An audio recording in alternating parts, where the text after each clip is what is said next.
Chairman متحدہ قومی movement خالد مقبول صدیقی نے کہا ہے کہ مائیں بیٹیوں کو صرف چمٹا ہی نہیں نشتر پکڑنا بھی سکھائیں، بچیوں کو گھر چلانا ہی نہیں ملک چلانا بھی سکھائیں، یہی ہمارے دین کا بھی تقاضا ہے۔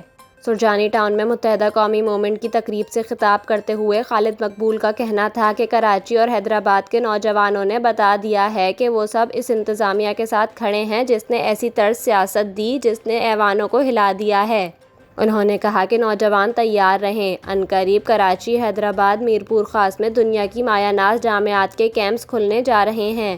تقریب سے خطاب کرتے ہوئے فاروق ستار کا کہنا تھا کہ MQM بہت جلد اس شہر کو نوجوانوں کی تازہ دم قیادت دینے جا رہی ہے۔ وقت آ گیا ہے ایک بار پھر نوجوانوں کو بلدیاتی کونسل، صوبائی اور قومی اسمبلی میں بھیجا جائے۔ فاروق ستار کا کہنا تھا کہ کراچی کی آئندہ میئر لڑکی بھی ہو سکتی ہے۔ سیاسی اختلاف کو پرے رکھ کر اب شہر کی تعمیر و ترقی کے لیے ساتھ بیٹھنا ہوگا۔